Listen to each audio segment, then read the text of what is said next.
Reading by Gregg Margarite. Deathworld by Harry Harrison. Chapter 8. Days turned into weeks in the school cut off from the world outside. Jason almost became proud of his ability to deal death.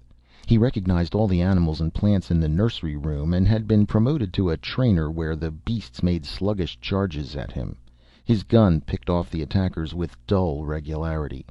The constant daily classes were beginning to bore him as well. Though the gravity still dragged at him, his muscles were making great efforts to adjust. After the daily classes, he no longer collapsed immediately into bed. Only the nightmares got worse. He had finally mentioned them to Bruco, who mixed up a sleeping potion that took away most of their effect. The dreams were still there, but Jason was only vaguely aware of them upon awakening. By the time Jason had mastered all the gadgetry that kept the Pyrrans alive, he had graduated to a most realistic trainer that was only a hairbreadth away from the real thing. The difference was just in quality. The insect poisons caused swelling and pain instead of instant death. Animals could cause bruises and tear flesh, but stopped short of ripping off limbs. You couldn't get killed in this trainer, but you could certainly come very close to it. Jason wandered through this large and rambling jungle with the rest of the 5-year-olds. There was something a bit humorous yet sad about their unchildlike grimness. Though they still might laugh in their quarters, they realized there was no laughing outside. To them, survival was linked up with social acceptance and desirability. In this way, Pyrrus was a simple black and white society. To prove your value to yourself and your world, you only had to stay alive. This had great importance in racial survival, but had very stultifying effects on individual personality. Children were turned into like-faced killers, always on the alert to deal out death. Some of the children graduated into the outside world, and others took their places. Jason watched this process for a while before he realized that all of those from the original group he had entered with were gone. That same day he looked up the chief of the adaptation center. "Bruco," Jason asked, "how long do you plan to keep me in this kindergarten shooting gallery?"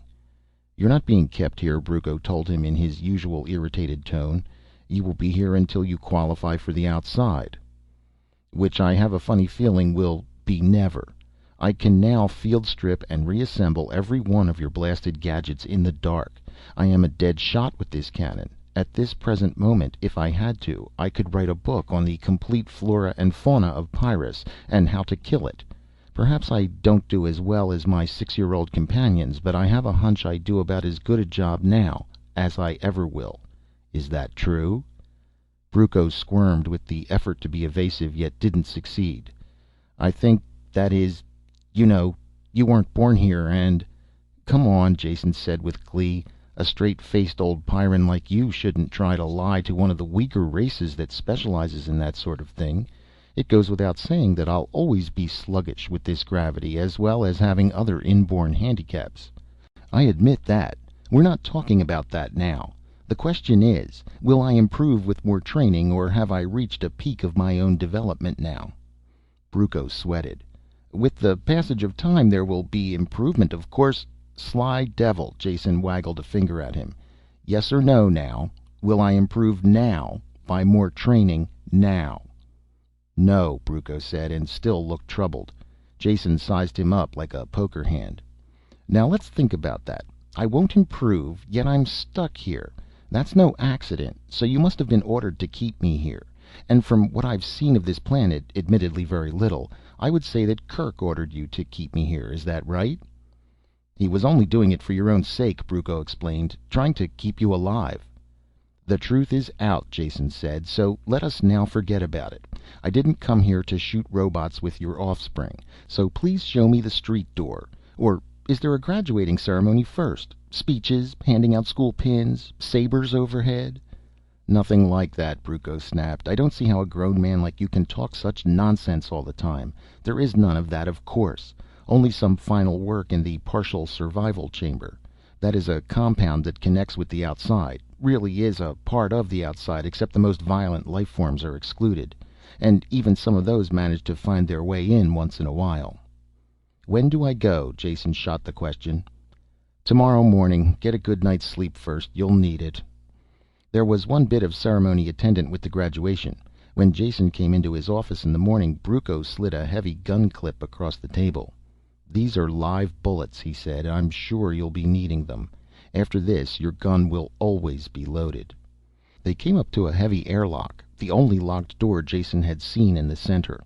While Brucco unlocked it and threw the bolts, a sober-faced 8-year-old with a bandaged leg limped up. "This is Griff," Brucco said. "He will stay with you wherever you go from now on." "My personal bodyguard?" Jason asked, looking down at the stocky child who barely reached his waist. "You might call him that." Brucco swung the door open. "Griff tangled with a sawbird, so he won't be able to do any real work for a while. You yourself admitted that you will never be able to equal a Pyrran, so you should be glad of a little protection." "Always a kind word, that's you, Brucco," Jason said. He bent over and shook hands with the boy. Even the 8-year-olds had a bone-crushing grip.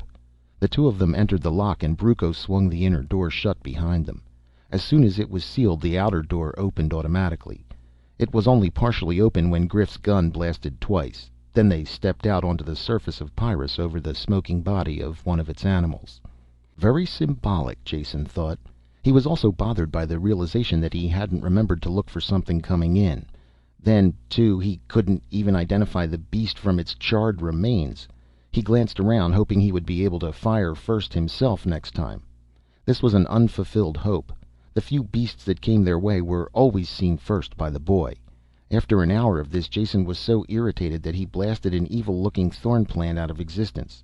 He hoped that Griff wouldn't look too closely at it. Of course the boy did. "That plant wasn't close. It is stupid to waste good ammunition on a plant," Griff said. There was no real trouble during the day. Jason ended by being bored, though soaked by the frequent rainstorms. If Griff was capable of carrying on a conversation, he didn't show it. All Jason's gambits failed. The following day went the same way. On the third day, Brucco appeared and looked Jason carefully up and down. "I don't like to say it, but I suppose you are as ready to leave now as you will ever be. Change the virus filter nose plugs every day. Always check boots for tears and metal cloth suiting for rips. Med kit supplies renewed once a week."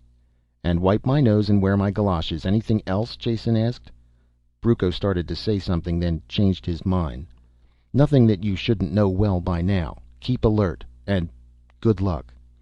He followed up the words with a crushing handshake that was totally unexpected. As soon as the numbness left Jason's hand, he and Griff went out through the large entrance lock. End of Chapter 8 of Deathworld by Harry Harrison.